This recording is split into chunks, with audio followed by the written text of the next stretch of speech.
نداری از محمد رنگ بو، نداری از محمد رنگ بو، از درود خود میالا نام او، ہرچه داری صرف کن در راه او، لن تنالوا البر حتى تنفقوا۔ معزز و محترم حاضرین، آج اس مبارک موقع پہ مختصر سے وقت میں ہم اپنے ایک ایسے دشمن کے بارے میں جانیں گے جو سب سے بڑا دشمن ہے اور بالکل کھلا دشمن ہے، چھپا دشمن بھی نہیں ہے، جسے اللہ تبارک و تعالیٰ نے قرآن مقدس میں فرمایا ہے عدو مبین، یعنی ابلیس لعین، شیطان رجیم، بدترین دشمن جو ہمارا ہے۔ بڑی بدقسمتی ہے کہ ہم اس قسم کے چیزوں کو ہم سمجھتے ہیں کوئی دیو مالائی قصہ ہے، ہاں جی تھا کوئی ابلیس، تھا کوئی شیطان، ایسا نہیں۔ ہم آج اس کے بارے میں دیکھیں گے کہ یہ ابلیس کون ہے، شیطان کسے کہیں گے، اور پھر اس کی چالوں کو ہم سمجھنے کی کوشش کریں گے کہ اس کے حربے، اس کے ہتھ کنڈے کون کون سے، کس طرح سے یہ انسانوں کو گمراہ کرتا ہے، اور پھر آخر میں ہم پریکاشنری میجرز یعنی حفاظتی تدابیر کیا اختیار کی جانی چاہیے اس دشمن کے ہتھ کنڈوں سے، اس دشمن کے چالوں سے بچنے کے لیے، یہی آج ہمارا موضوع ہوگا۔ آئیے ہم اللہ سے دعا کرتے ہیں کہ وہ ہم سب کو توفیق عطا فرمائے کہ ہم اخلاص کے ساتھ ان باتوں پہ دھیان دیں، قرآن مقدس کی آیات کو سمجھیں اور اس نیت سے سمجھیں کہ ہم اپنی زندگیوں کو بدل دیں گے۔ اور ایک اور دعا ہم اس وقت کریں گے، وہ یہ ہے کہ اللہ سے ہم دعا کریں گے جس طرح سے ہم اس وقت یہاں ایک مسجد میں ایک ساتھ بیٹھے ہوئے ہیں، اللہ تعالی ہم کو جنت میں بھی ایسی ہی ایک نشست عطا فرمائے، اور وہاں ہمارے سامنے ہوں جن کے پیچھے ہم رہیں گے، اور وہ ہمارے سامنے ہوں وہاں محمد الرسول اللہ صلی اللہ علیہ وسلم۔ سب سے پہلی چیز یہ میں اکثر کہا کرتا ہوں، جب بھی آپ کسی کام کے لیے نکلیں، کوئی کام کریں، کوئی بھی عبادت کریں، پہلے اپنی نیت جو ہے اس میں اخلاص پیدا کرنے کی کوشش کریں۔ آپ بول رہے ہیں یا سن رہے ہیں، آپ مسجد آ رہے ہیں، نماز کے لیے آ رہے ہیں یا اللہ کے ذکر کے لیے آ رہے ہیں، تو بار بار اپنے دل کو مانجھیں، آپ اللہ سے گفتگو کریں، آپ گفتگو کے انداز میں اللہ سے کہیں اے اللہ تو ہمیں توفیق عطا فرما کہ ہم جو کام بھی کریں محض تیری رضا کے لیے کریں، کسی قسم کی ریاکاری اس میں نہ ہو، کیونکہ اللہ ہی اگر توفیق عطا فرمائے تو ہم ریاکاری سے بچ سکتے ہیں، اور ریاکاری جس عبادت میں ہوگی وہ سب ضائع ہے۔ وہ ایسا نوٹ ہے، آپ یوں سمجھے جس قسم کی آج کرنسی ہم استعمال کرتے ہیں یہاں پہ، اگر ایسا نوٹ ہو جس پہ ریزرو بینک آف انڈیا کے ان کا جو مینیجر ہے وہ اس کے سائن اس میں نہ ہو تو وہ بالکل بیکار نوٹ ہے، جعلی نوٹ ہے۔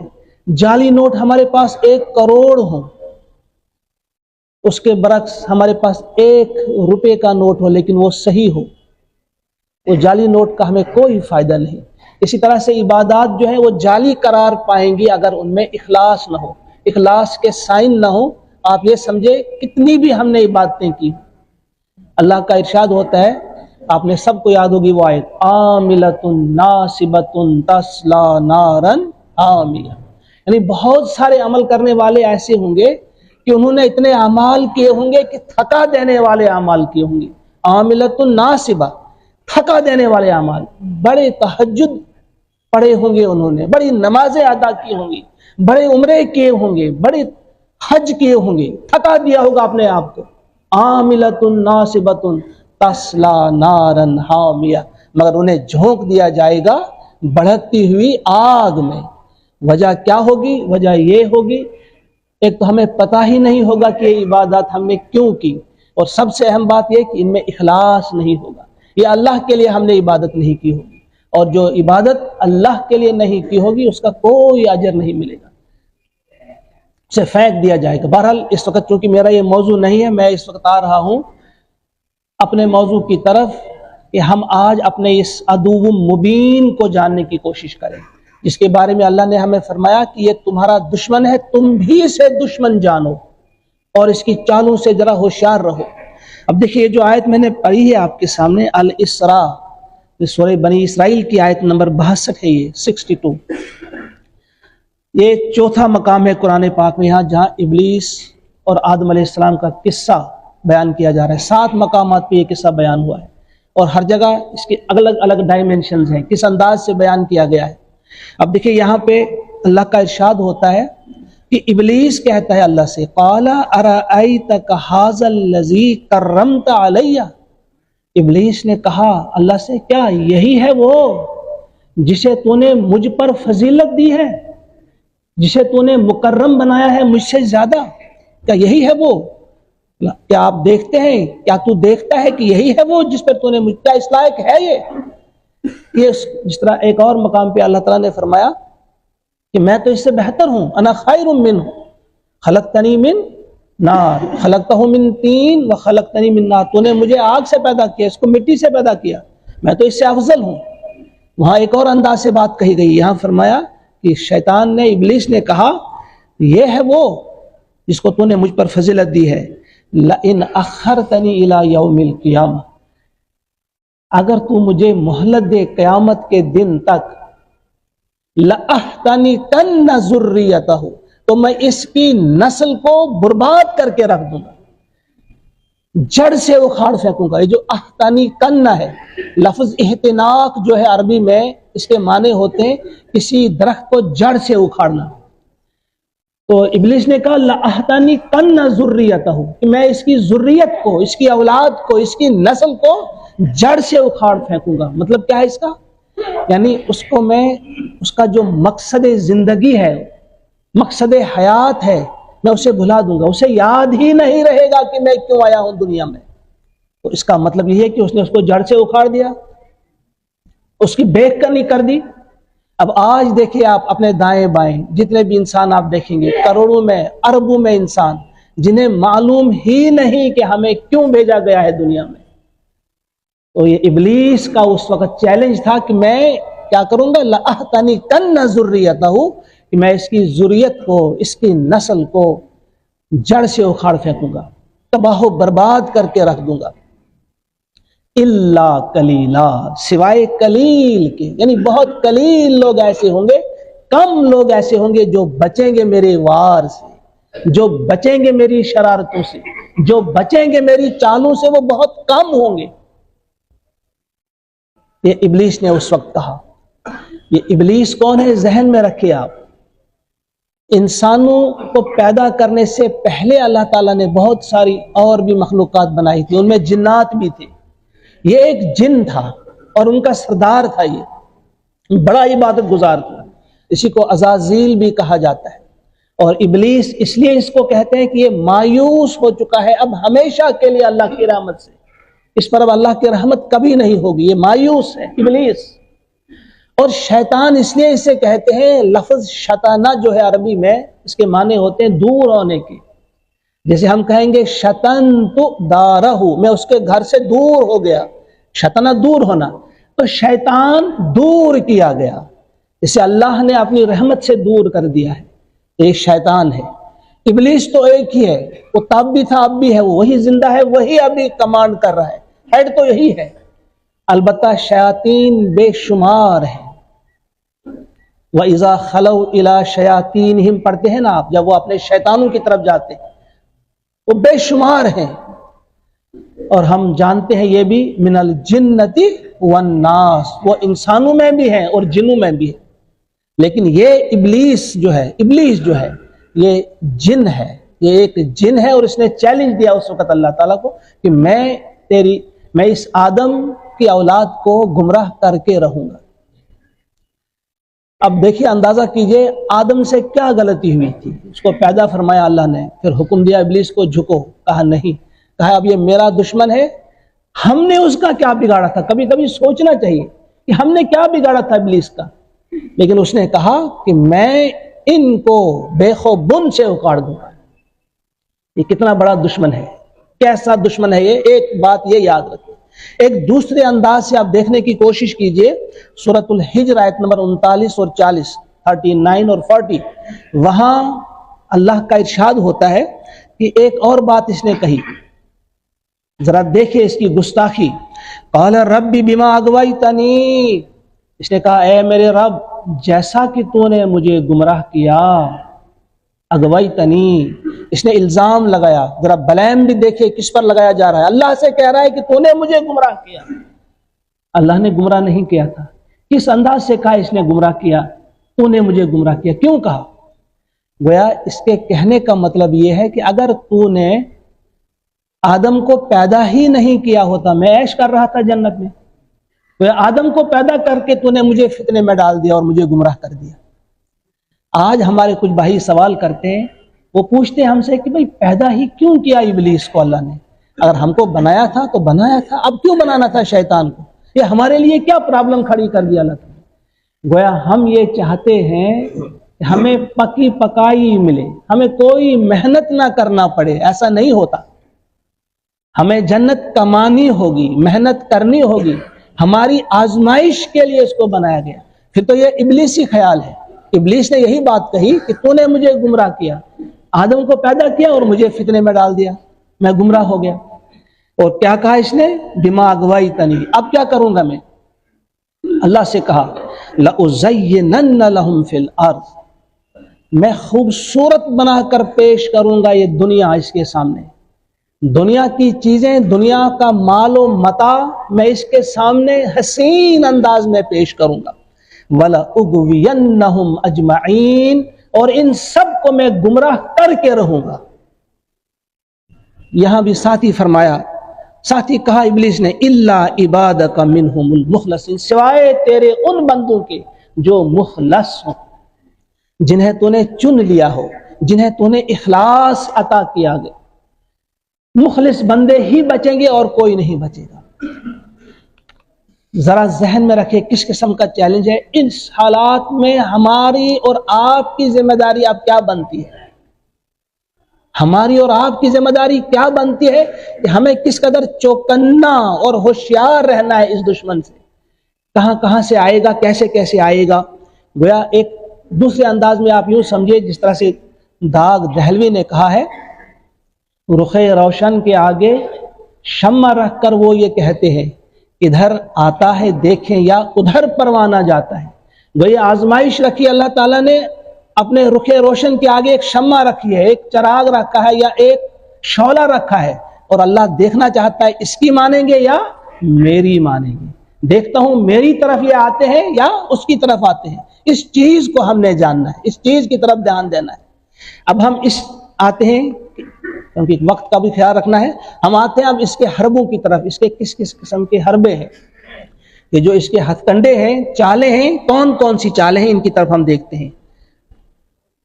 جن چالوں کا قرآن میں تذکرہ ہے انہی کو ہم اس وقت چھیڑیں گے, اور سب نہیں, کچھ ہمیں معلوم ہونا چاہیے. سب سے پہلی چیز, کس طرح سے اپنے فریب میں پھنساتا ہے, دھوکہ دیتا ہے ہمیں.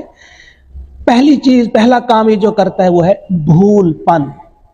یہ انسانوں کو بلا دیتا ہے, فراموش کرا دیتا ہے کہ یہ کون ہے. بڑے اہم کام جو ہوتے ہیں اس کے ذہن سے نکال دیتا ہے. اس کی مثال ہمیں کہاں ملتی ہے؟ سورۃ الکہف آیت نمبر 63.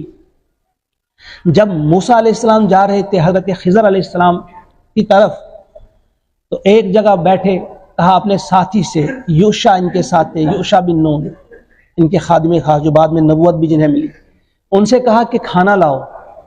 تو یوشع نے کہا اوہو, وہ تو فلاں جگہ جہاں ہم سستانے کے لیے بیٹھے تھے, وہ مچھلی جو ہمارے ساتھ تھی وہ زندہ ہو کر دریا میں چلی گئی. کہا تم نے بتایا نہیں مجھے, اسی جگہ کی تو ہمیں تلاش ہے. تو یوشع نے کیا جواب دیا آپ یہاں سمجھ جائیں گے. اس نے کہا وما انسانیہ الا الشیطان ان اذکرہ، کہ یہ تو شیطان ہی ہے جس نے مجھے اس چیز کا تذکرہ کرنا بھلا دیا، مجھے یاد ہی نہیں رہا۔ گویا قرآن ہمیں سمجھاتا ہے یہ آپ کے اندر ایک ایسی بیماری ڈال دیتا ہے جسے فارگیٹنگ آپ کہتے ہیں۔ جو اچھے کام ہیں، اہم کام ہیں، وہی ہمارے ذہن سے نکل جاتے ہیں۔ جو گھٹیا قسم کے کام ہوں گے، غیر ضروری کام ہوں گے، وہ یاد رہیں گے، لیکن اہم کام جو وہ ہمارے ذہن سے نکال دیتا ہے۔ تو پہلا طریقہ اس کا یہ ہے، اس چیز کی طرف ہمیں دھیان دینا ہے اور بار بار یاد دلانا اپنے آپ کو۔ اسی لیے نماز ہے، اسی لیے قرآن کی تلاوت ہے، یہ ہمیں یاد دلاتا ہے اپنا مقصد حیات۔ ضروریات زندگی تو ہمیں یاد رہتی ہے ہمیں کیا ضرورت ہے، کبھی ہم وہ بھولیں گے نہیں۔ صبح کیا کھانا ہے، شام کو کیا کھانا ہے، شام کو کبھی کھانا کھا ہی رہے ہوتے، صبح کی فکر ہوتی ہے ناشتے میں کیا بنے گا، لنچ کیا ہوگا۔ یعنی یہ سب چیزیں جو ہے جنہیں ہم ضروریات زندگی کہتے ہیں، کبھی ہم نہیں بھولتے۔ مگر یہ جو مقصد زندگی ہے، جو سب سے اہم چیز ہے کہ بنایا کیوں اللہ نے انسان کو، ہمیں بھیجا کیوں یہاں، وہی ہمیں یاد نہیں رہتا۔ بڑے ادب سے کہوں گا، اللہ کا واسطہ دے کر آپ سے کہتا ہوں، ذرا دل کے کانوں سے ان باتوں کو سمجھنے کی کوشش کریں، سننے کی کوشش کریں۔ اللہ کے سامنے جواب دینا ہے، وہاں ہم کو ایک ایک کو تنہا کھڑا کیا جائے گا۔ اللہ کا ارشاد ہوتا ہے قرآن پاک میں، آ گئے نا آج تم، لقد جئتمونا فرادا کما خلقناکم اول مرہ، آئے نا آج تم میرے پاس تنہا، جیسے پہلے میں نے تمہیں کھڑا کیا تھا، بھیجا تھا تنہا، آج بھی تم تنہا میرے سامنے۔ بتاؤ کیا کر کے آئے ہو، میں نے بتا دیا تھا تمہارا دشمن کون ہے، کس کی مانو گے کس کی نہیں مانو گے، کیا کرو گے کیا نہیں کرو گے، میں نے تو بتا دیا تھا۔ لہذا ان باتوں کی طرف دھیان دیجئے، یہ فرض تھا میرے اوپر کہ میں آپ تک یہ بات پہنچا دوں۔ یہ در و دیوار گواہ ہے اس بات پہ، اب آپ ہے اور آپ کا اللہ ہے۔ آپ اللہ کے سامنے آپ کو جواب دینا ہے، مجھے جواب نہیں دینا ہے، میں نے بھی اسی کو جواب دینا ہے۔ لہذا ہمیں اپنا مقصد حیات یاد کرنا ہے، قرآن ہمیں بتا دے گا کیا ہے۔ تو پہلا طریقہ، جو پہلا حربہ اور پہلا ہتھ کنڈا جو اختیار کرتا ہے ابلیس، قرآن ہمیں سمجھاتا ہے، وہ فارگیٹنگ۔ دوسری چیز، کمزوری دیکھ کر پھسلاتا ہے۔ اس کا دوسرا طریقہ کیا ہے، یہ ہمارے اندر دیکھتا ہے اس کے اندر کس قسم کی کمزوری، وہیں سے یہ داخل ہوتا ہے۔ بڑی مثالیں اس میں ہیں، آپ نے بھی خود نوٹ کیا ہوگا، جب انسان ایک غلطی کرتا ہے، کوئی گناہ کیا اس نے، اگر اس نے فوراً توبہ نہیں کی، اگر اس نے ندامت کا اظہار نہیں کیا، اگر وہ ندامت کا اظہار کرتا ہے، توبہ کرتا ہے، گویا اس نے دل کا وہ پٹ بند کر دیا، وہ دروازہ بند کر دیا۔ اگر اس نے توبہ نہیں کی، وہیں سے پھر ابلیس آئے گا، اسے پتہ چلے گا اس نے پہلی غلطی یہاں ہوئی ہے، یہیں سے پھر آئے گا وہ۔ لہذا ہم سے غلطی ہوگی، بشر تو ہے، لیکن جو ہی ہم سے غلطی کبھی ہوئی تو ہمیں نادم ہونا چاہیے اور توبہ کرنی چاہیے اور اللہ سے ثابت قدمی کی دعا کرنی چاہیے فوراً۔ ابھی دیکھیں اس کی مثال ہمیں کہاں ملے گی، سورہ آل عمران 155 آیت نمبر 155، انما استزلهم الشیطان ببعض ما کسبوا۔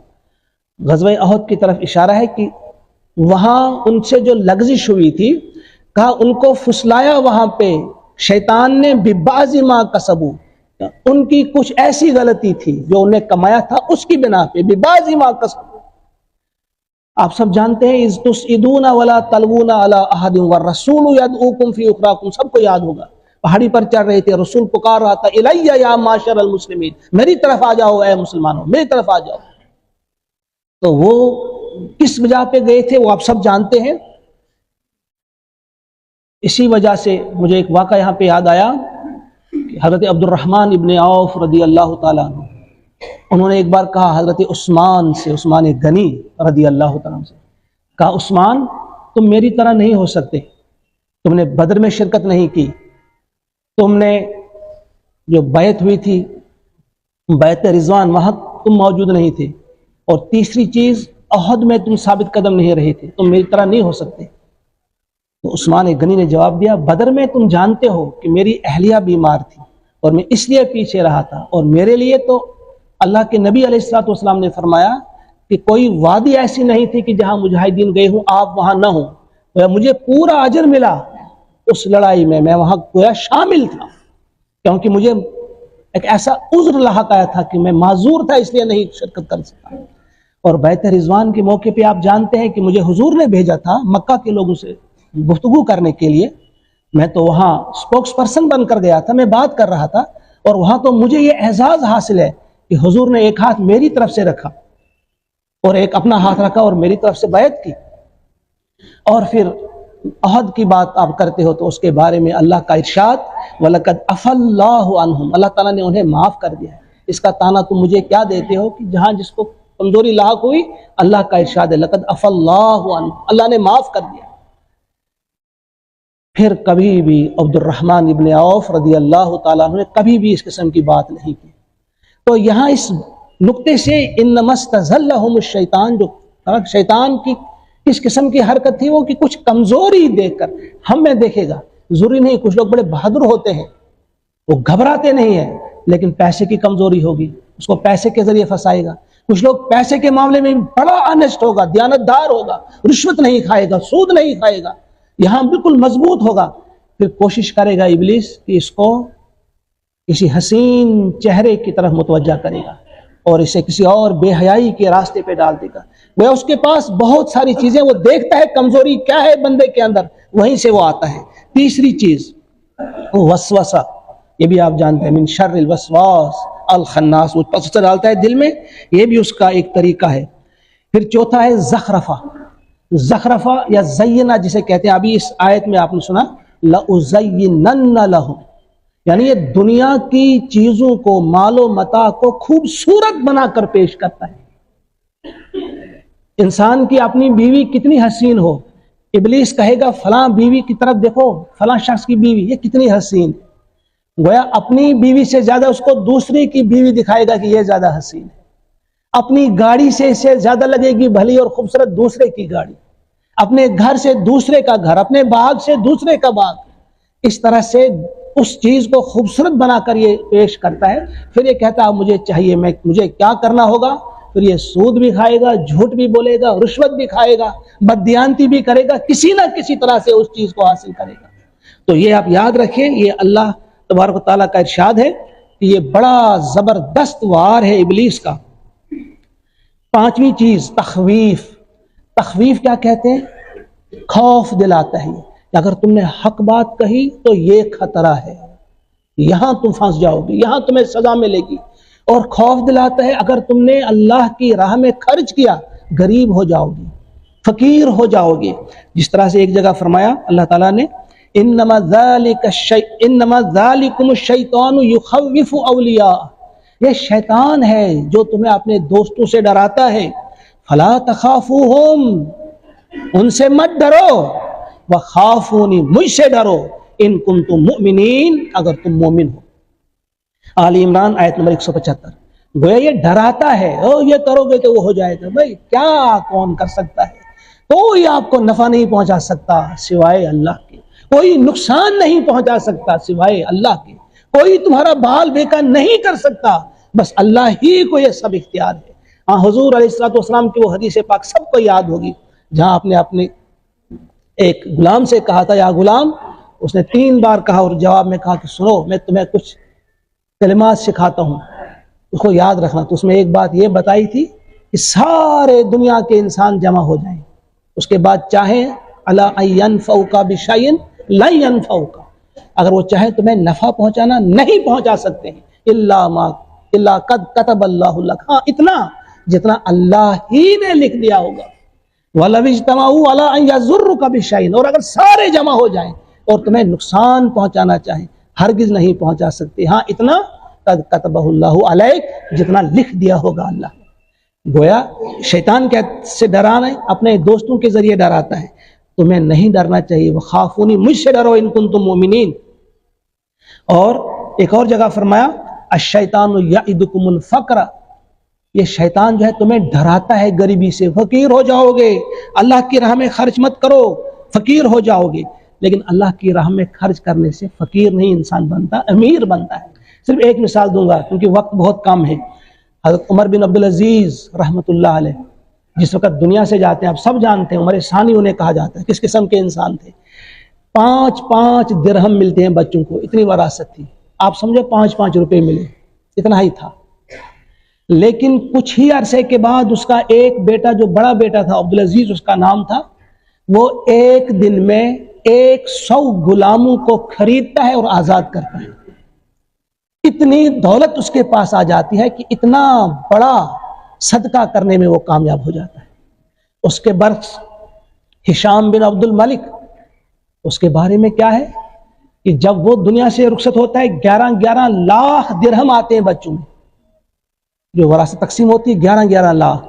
لیکن چند ہی سالوں کے بعد دیکھا کہ ان کے بیٹے جو تھے وہ بھیک مانگتے تھے.